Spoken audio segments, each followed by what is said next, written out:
თავიდანვე მინდა გითხრათ, რომ ეს არხი არ დამიწყია იმისთვის, რომ ძვირიან რამეებზე მეწუწუნა.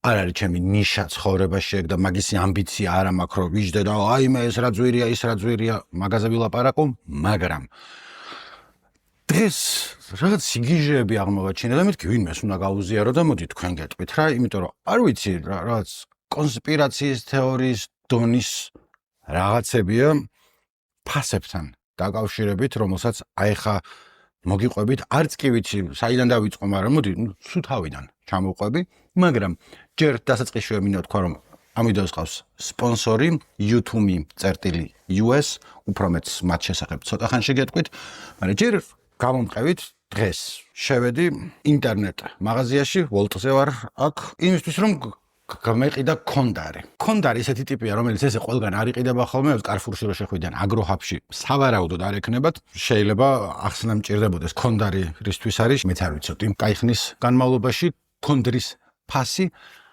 ამბავი არის ესეთი. მოკლედ გეტყვით, რომ ამ რამდენიმე თვის წინ რაღაცებს ვიძახებდი ბოსტნეულს და ანაზდად ვიფიქრე, რომ რაც კონდარზე იყო ფასდაკლება და გამოვიძახებ და იქნება რამეში გამოვიყენო, რა ვიცი, მეთქი. იმიტომ რომ ესე კონდარს ვერ ვცნობ რა. საჭმის კეთება მიყვარს. ხო და რომ მოვიდეს დაუყნოს ეს კონდარი და მეთქი ვა ლობიო, ანუ არაერთხელ ვცადე ლობიოს გაკეთება და ლობიოს გაკეთება რთული არ არის, აი პატარა რაღაცები უნდა, მაგრამ ნუ აი ვერ გავაფუჭებ რა.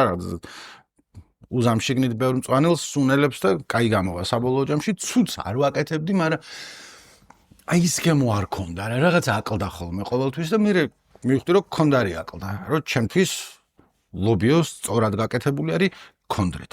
ყველას პატივს ვცემ, ტოლერანტი ადამიანი ვარ, ყველანი ცდებიან, ვინც უკონდროთ აკეთებენ ლობიოს. ხო და მეთქი, ოკეი, ან ლობიოს გავაკეთებ, მიყვარს.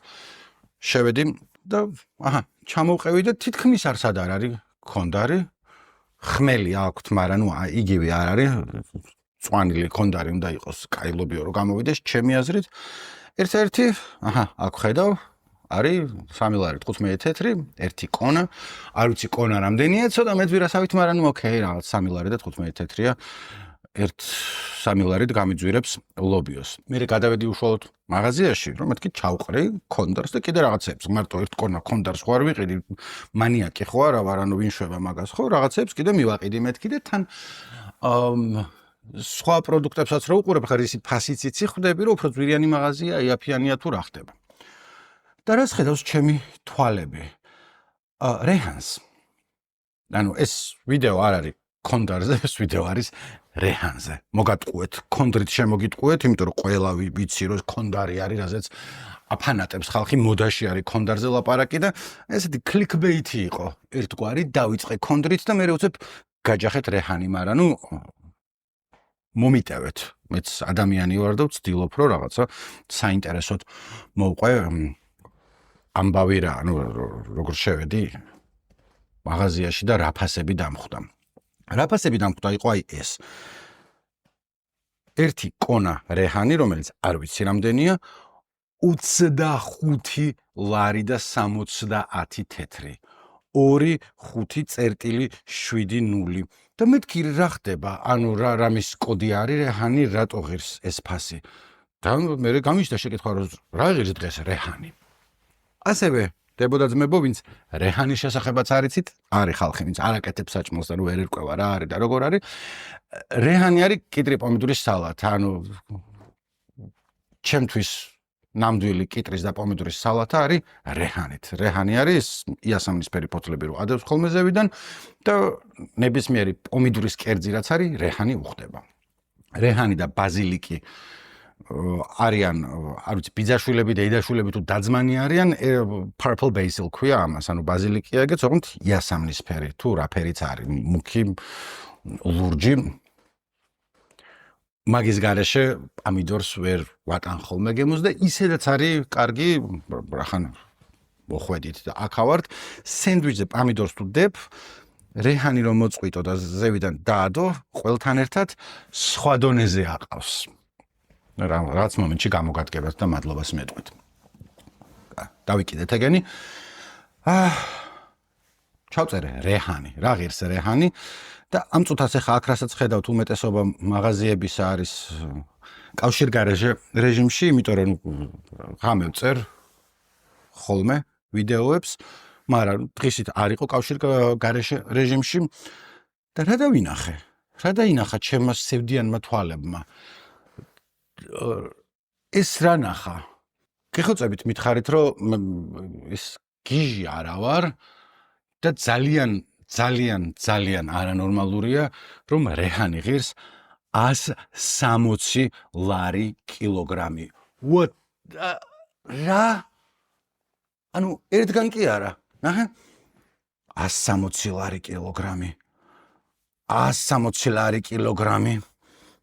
აქ ერთი ცალი თეთრი რეჰანი არ ვიცი თეთრი რეჰანი რა არის ალბათ იგივე ბაზილიკია შეიძლება ცოტა სხვა რამეა მაგრამ ერთი ცალი 13 ლარი და 50 თეთრი რამდენი ერთი ცალი ნუ ერჩივნათ რომ დაეწერათ მაგრამ მაინც კიდევ ერთი მაღაზია 160 ლარი და 00 თეთრი კიდევ ერთი მაღაზია რამდენიმე მაღაზია არ ვიცი ეს ერთ და იგივეა რომელიც სხვა სახელებით არიან თუ რა ხდება რას გვიშვება დიდი რეჰანის ბიზნესი როგორ ყავალთ მარწუხებში რომ კიტრის და პამიდორის სალათა რომ მოგინდება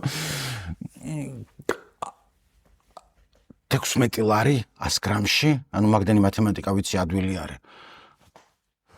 რა ხდება? მით უმეტეს რომ ეგრე არ არის რომ რეჰანი ეგრე ღირს.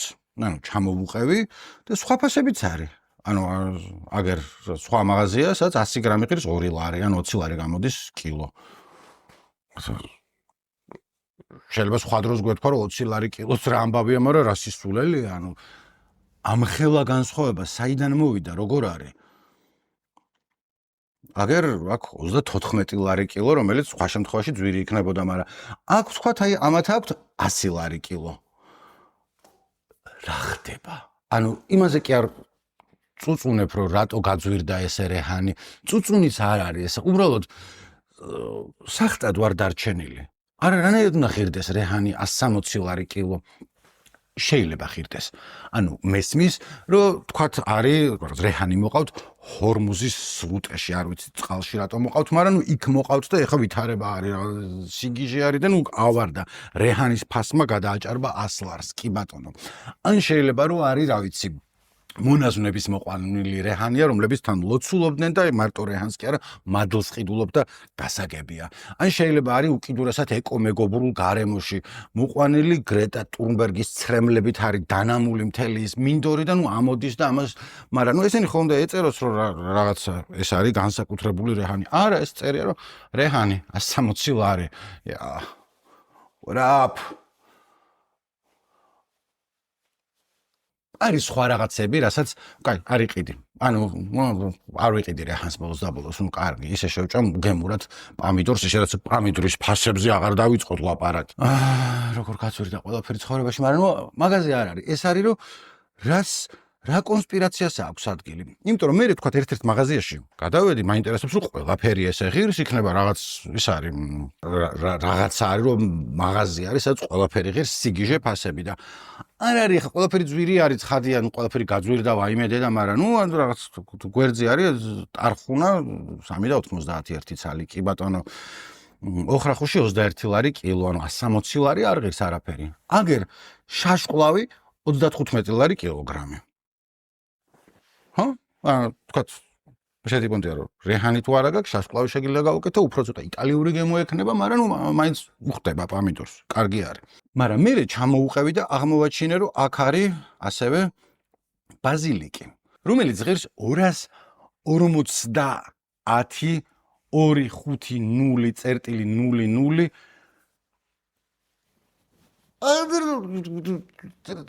რა ფასებია ესა, რაში წერია ესა?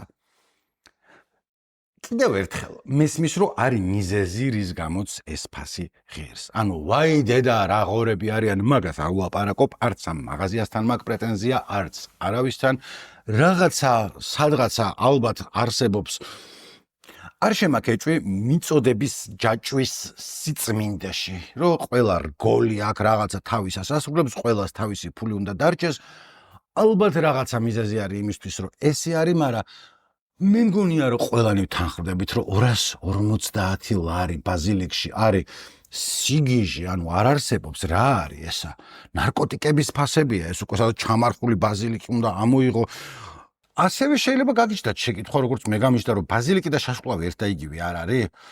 იმიტომ რომ შაშკულავი ღირს 35 ლარი კილო, ბაზილიკი ღირს 250 ლარი კილო. რამდენადაც მე ვიცი, არის ეს ზუსტად ერთი და იგივე. მაგრამ მაგას ესე გადაჭრით ვერ გვამტკიცებ და ესე ვერ გეუბნებით, იმიტომ რომ მინახავს რამდენიმე წლის წინ Facebook-ის ჯგუფში კამათი იყო ზუსტად ამასთან დაკავშირებით, ბაზილიკი და შაშკულავი ერთი და იგივეა თუ არა და ვიღაც ტიპს დედისტრაკი აგინეს. ანუ სიგიჟე ხდებოდა იქა რომ არა და მე მგონი რაღაც ოჯახები გაშორდნენ მაგის გამო, ანუ ხალხი არის რომელსაც აქვს ძალიან სერიოზულად ესეთი პოზიცია დაკავებული, ოჯახები ინგრევა ხოლმე ბაზილიკის და შაშკულავის გარშემო და მანდ მე არ დავფიქსირდები უბრალოდ რა ვიცი ჩემთვის მგონია რომ ერთი და იგივეა ვერ ხვდები რატო არის ესეთი განსხვავება ამ ფასებს შორის და არც რამე იმას არ ვშვები რომ დასკვნების გამოტანა რომ აი ქართველები ცუდები ვართ იმიტომ რომ ბაზილიკი ღირს 250 ლარი უბრალოდ გიზიარებთ რომ მე ხო არ მეჩვენება რომ ეს არის აბსოლუტური სიგიჟე მარტო ხო არა ვარ ამასთან ხალხო არ დამტოვოთ მარტო 250 ლარიან ბაზილიკთან გავგიჟდები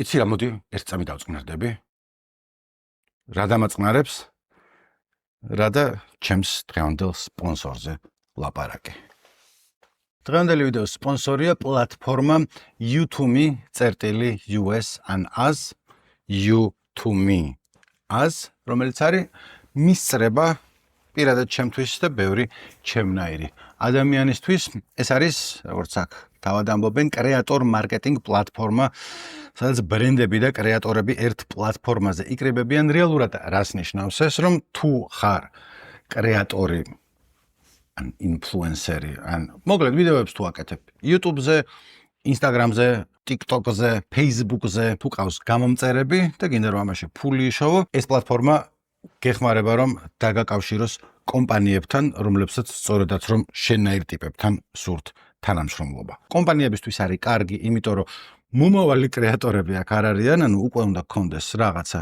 მინიმალური, ცოტა, მაგრამ რაღაცას უკვე უნდა აკეთებდე. ანუ კომპანიისთვის კარგია, გამჭვირვალედ ხდება ეს ყველაფერი, ზუსტად დაინახავს ვინ არის, რამდენი ფოლოვერი ყავს, რას აკეთებს და თვითონ TikTok-ერი იქნები, YouTube-ერი იქნები Facebook-ზე ხარ თუ Instagram-ზე გაცილებით უფრო გიოლდება, შეხვიდე და ვიღაც დაგიკავშირდეს. ერთ ადგილასაა ეს ყველაფერი, განსაკუთრებით გიოლდება, ცალკე აღარ გჭირდება რომ ეძებო რომ ვინსაც როგორ ვნახო ეს ყველაფერი. შედიხარ აქ და ეს ყველაფერი არის ინტეგრირებული და იოლი.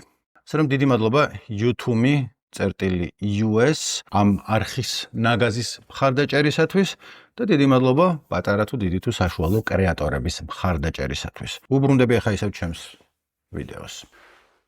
კაი ხო, ანუ დავწყნარდი ცოტა, აღარ ინერვიულობთ ჩემზე. მაგრამ ნახე, აქ უყურებ არის სატაცური ქართული 78 ლარი კილოგრამი. კიდევ ერთხელ ვიმეორებ, რომ მესმის, რომ ყველაფერს აქვს თავისი მიზეზი. არ ვიცი ძმებს და დებს, ვისაც ეს სატაცური მოყავს, რა დაუჯდათ ამის გაკეთება, რა სირთულეებთან არის დაკავშირებული. ასევე სატაცურს თუ არ შევჭამთ, საერთოდ არ აუშავს. მე მიყვარს. ანუ რო გითხრა ხშირად ვჭამ და მაგის გარეშე არ შემიძლია თქო, არა, მაგრამ შარშან მე მგონი სეზონზე შედარებით იაფია ხოლმე კარფურში ვიყიდე და 10 ლარი ღირდა თუ 12.5 კილო რომელიც ასევე ძვირია მაგრამ ნუ მაინტერესებდა მეთქი როგორია და მე რამდენჯერმე ვიყიდე კიდე იმიტომ რომ შედარებით არაუშავდა ფასად იყო ხა ძალიან ძლიერი გემო და რაღაცა არ აქვს მაგრამ ან ღუმელში თუ გააკეთებ ან ტაფაზე ზეითუნის ზეთთან და ნიორთან ერთად ძალიანაც რაც ესე შვება გემრიელია რაღაცა მწვანე გემო აქვს თუმცა კიდევ ერთხელ პრობლემას ვერ ვხედავ რომ 80 ლარი ღირს კილოგრამი ქართული სატაცური ანუ რანაირად ვერ ვხედავ პრობლემას ან ვიყიდულობს მაგას მაგრამ ოკეი დარწმუნებული ვარ რომ თვითონ ამისი მომყვანი შეეცდებოდა და უნდა რომ უფრო იაფი იყოს და უფრო მეტი გაიყიდოს ალბათ თვითონაც არ უხარიათ რომ 80 ლარი ღირს კილო სატაცური დარწმუნებული ვარ რომ გვერდზე რომ მეჯდეს სატაცურის მომყვანი და უთხრა რომ 80 ლარი კილო სიგიჟი არ არის ის მეტყოდა რომ ხანუ ხო მესმის უბრალოდ ამის და ამის გამოა, მაგრამ მესმის შენი პოზიცია რომ 80 ლარი სატაცურში სიგიჟე არის, თუმცა თუ გავთვალისწინებთ რომ რეანი ღირს 160 ლარი კილო, შეიძლება ეგეთი სიგიჟეც არ იყოს.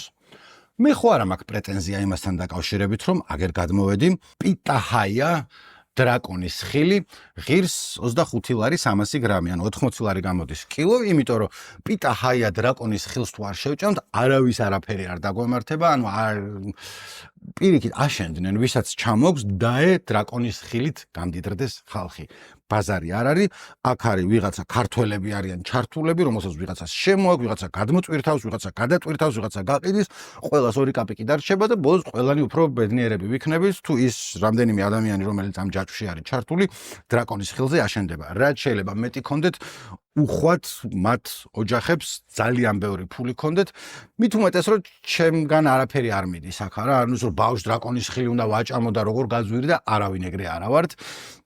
ოკეი, 25 ლარი არის 300 გრამი და თუ ძალიან დაგაინტერესებს რომ ნეტა რისი გემოაქვს ამას, ნუ გადაიხდი, არ ვიცი 300 გრამი რამდენია, დრაკონის ხილი არ მიჭამია არასდროს. პიტაჰაია და მარაკუია ერთი და იგივეა. არა მაქვს პოზიცია პიტაჰაიას ფასებთან დაკავშირებით. თუ უნდა 800 ლარი იყოს კილო, არაფერი ამითი არც მომაკლდება და არც ამითი არც გავსუხდები და არც გავხდები. ავოკადო რა ღირს? ბეიბი ავოკადო უკურგო 26 ლარი კილო. აქვე რახან აქავარ და სხვა შესაძლებლობა არ მომეცემა ამაზე ლაპარაკის, მინდა რომ დავიცვა ავოკადო ჩემი მეგობრებისგან, იმიტომ რომ ამ ბოლო დროს, კაი ხალხი, ანუ პირადად არ მიიღოთ არავინ, მაგრამ გაბლატავდნენ და ეს ავოკადოს რა გაჭმოთ, ავოკადო არის ძალიან გემრიელი, უბრალოდ უნდა სწორად მიუდგე და თან თუ არ გიყვარს ავოკადო, ძალიანაც კაი ძვირია და მაგის გარეშეც გაძლებ ადამიანი. მაგრამ ჩემი ხედვა არის, რომ ავოკადო უნდა დაინახო არა როგორც ხილი, არამედ როგორც კარაქი. მე ეგრე ვშვები ხოლმე, რომ პუზე კარაქივით უსვამ, იმიტომ რომ ეგრე ისმება და მე ზევიდან პომიდორს თუ დაადებ, რეჰანი თუ გაქვს, რომელიც 160 ლარი არ ღირს და ცოტა ყველს მიადებ, ზევიდან ძალიანაც გემრიელია და თავისი გემოც აქვს. და ასევე გვაკამოლე. ცალკე ახლა რომ ავოკადო მოიჭრა და ისე ჭამო, არ ვიცი ცხიმიანია თუ რა არის, მაგრამ რა კარაქი რო ჭამო, ისე არასწორად ჭამ ასპარაგუსზე გამახსენდა. მაგრამ ასევე მინდა მოდიცი რა ვქნათ, რომ ერთად შევიკრათ რუკოლას იგივე არუგულას წინააღმდეგ, რომელიც ყველგან არის ხოლმე და რომელიც არის ნაგავი მცენარე. არ მაინტერესებს თქვენი აზრი, ეხა აღშფოთდებით თუ არა. All my homies hate არუგულა. რო შეხვალ, იგივე კარფურში თუ სადღაცა, დევს ხოლმე ქინძი, ოხრახუში და რუკოლა, რომელიც არის მწარე, უგემური. ეგ არის მართლა რაღაც კონსპირაციის თეორია შემოგვტონეს რუკოლა ვის უნდა ეგა? ვის მოწონს, ან მესმის რომ რაღაც განსაკუთრებულ შემთხვევებში შეიძლება რაღაცას უხდებოდეს, მაგრამ განსხვავებით კონდრისგან, განსხვავებით შენ ხარ ჩემი ბატონი რეჰნისგან, კაი ქართული რეჰნისგან არის რუკოლას იყიდი უპრობლემოდ. შეხვალ კარფურში და გამოხვალ რუკოლათი დატვირთული, რომელსაც მე არ ვიცი ვინ ჭამს მაგას, ზაღლებიც არ ჭამენ, არავის საქმეში მე არ ვერავი, ვისაც უსწორდება დაეჭამოს რუკოლა, კი ბატონო, მაგრამ ეგეთი აუცილებელია, ხვალ რო გაქრეს რუკოლა, არავის გული არ დაწყდება ამასთან დაკავშირებით. მე პირადად გამეხარდება კიდევაც. არ მაინტერესებს გაქრეს. ავოკადოს მიმართ გამოხატული სიძულვილი მიუმართოთ რუკოლას წინააღმდეგ. აი, რუკოლას წინააღმდეგ გავერთიანდეთ ქართველები. შეიძლება რომ ეგ გავაკეთოთ? და ბოლოს მინდა რომ თქვა, რომ ეხა ვინც მიყურებთ და ესე ხართ ანუ გამზადებული, რომ ნიკო ბაზარში წადი და იქ იყიდე, იცი რა, კაი ქონდარი იყიდება. არაერთხელ მქონია იგისა, რომ რატო დადიხარ კარფური და აგრო აბიძვირე, ვიცი რომ ძვირია. გარშემო სახლთან მაქვს, რავი, რაც ან ერთში შევალ, ან მეორეში ბაზარი არის ჩემგან შორს. ანუ ძალიან შორს არ არის, რამდენიმე გაჩერება შეიძლება იყოს, მაგრამ მანქანა მე არ ამყავს და ბაზარში სიარული არის მთელი თავისი ამბავი, რომ უნდა მთელი რაღაც ახანი გამოყო იმისთვის, რომ ბაზარში წახვიდე. დატვირთული მართლა ეხა ქონდარი მკიდია, ეგრე რომ ბაზარში წავიდე მარტო ქონდრისთვის არა, ხო? ნუ ბაზარში თუ მიდიხარ, უნდა იყიდო რაღაცები 5 კილო კარტოფილი, იმიტომ რომ უფრო იაფი დაგიჯდება, რაღაცა რეჰანი, რომელსაც კარგად ნახავ, მაგრამ ეგეთი ადვილიც არ არის. დარწმუნებული ვარ, რომ არის ბაზარის ავსე უამრავი პატიოსანი გლეხკაცით, გლეხქალით, გენდერ ნეიტრალური ნაგაზით, რომლებსაც აი და კოჟრილი ხელებით საუკეთესო ხილი და ბოსტნეული აქვს და ესე დაგიკლებენ და გამოგიწოდებენ, მაგრამ სხვანაირებიც არიან. იქ ბაზარში სიარული არ არის, ბაზარში წავედი და ვიყიდი. ანუ არ არის იგივე პონტი, რომ კარფურში შევედი და ჩავყარე რაღაცეები. ურიკაში და რაც იყო, ეგ იყო. იქ უნდა ურთიერთობები გააბატიპებთ. ან იქ უნდა ყველის კაცი ყავდეს შენი, იქ უნდა ყავდეს მწვანილის ქალი შენი, რომელიც აი შეხვალდა იმას ისამ. ის არ დამიწყოთ კიდე, რომ ანუ არ ვიცი, მე მგონი არც აპირებდით მაგის დაწყებას, მაგრამ ნუ წარმოსახვით ქარის წისქვილებს ვებრძვი გონებაში, ოკეი? იმიტომ რომ იქვე არის, თქვათ, ბარათაშულზე კარფურთან შეგიძლია გამოხვიდე და მიწისქვეშა გადასასვლელთან იყიდება იქ მწვანელი და ალბათ კაი მწვანელია, მაგრამ განსაკუთრებულად ზიზღიანი არა ვარ, ძირს დავარნილს ავიღებ და შევჭამ, მაგრამ იქ რო გავდივარ, ტუალეტის სუნი დგას. ხო იცით რასაც მაქვს ლაპარაკი, ან არ შემილია იქ ნაყედ მწვანელს, ვერ რაც გარეთ დევს და ჩაივლი მოდის ტუალეტის სუნი, იმიტომ რომ იქ გვერდზე ტუალეტია. რა ვქნა? ანუ ის არ მაქვს რატო ვოლტიდან ყიდულობ და არ გეზარება რომ გავხვიდე ჯერ ერთი მეზარება. ისედაც ძალიან ბევრი საქმე მაქვს. ყველა ძალიან ბევრი საქმე გვაქვს, ვიცი, მაგრამ ბაზრის პონტი არის ცალკე ცხოვრების სტილი. ეგ არის მთელი ამბავი და ვისაც ეგ უსწორდება, მაგრამ შურს ანუ არის ხალხი, ვინც მიდის დეზერტირების ბაზარში კი არა, შეიძლება წახვიდე ლილოზე და იქ რაც შენი ხალხი ყავდეს და მანქანის შემთხვევაშიც კი ეგ არის მთელი დღე მაგისთვის გამოყოფილი. და უნდა მაგის ტიპი უნდა იყო რა და არა ვარ მე. არ გამოვიძახებ და ცოტა ძვირს გადავიხდი, მაგრამ ცოტა ძვირს გადავიხდი არ ნიშნავს იმას, რომ 160 ლარი რეჰანში რა არის? რატო ღირს რა ხდება? რაღაცა სამყაროში აცდენა არის. აცდენა არის სამყაროში რაღაცა. სამყარო შეიშალა. სამყარო შეიშალა. 160 ლარი ღირს რეჰანი რა ხდება ხალხო? ანა დაწნარდი. არის ნერვიულად ჩემზე. ნორმალურად ვარ. ყველაფერი კარგად არის. კაი მეყოფა, ეს იყო ჩემი ფასებზე წუწუნი. ბოლოს მინდა გაგიზიაროთ, რომ ვინც ელოდებოდით არა 160 ლარიან რეჰანზე ვიდეოს, ჩავწერე და ვამონტაჟებ ჰიპ-ჰოპის ისტორიას ვაგრძელებ. ერთ-ერთი ყველაზე საინტერესო ამბავია, რაც ოდესმე ცხოვრებაში ვინმესთვის მომიყოლია, რასაც ახლა ვაკეთებ, უბრალოდ რაც გრძელი გამოვიდა საათნახევარი, მაინც ალბათ უფრო მეტიც იქნება, რომელსაც აი რუდუნებით ვამონტაჟებ, რაღაცა ინტერვიუს, კლიპები, რაღაცა ასე შემდეგ, მანამდე აი ეს გაგიზიარეთ ეს გულის ტკივილი. კიდევ ერთხელ მადლობა youtube.us ამ ვიდეოს სპონსორებისათვის, გნახავთ ერთ კვირაში.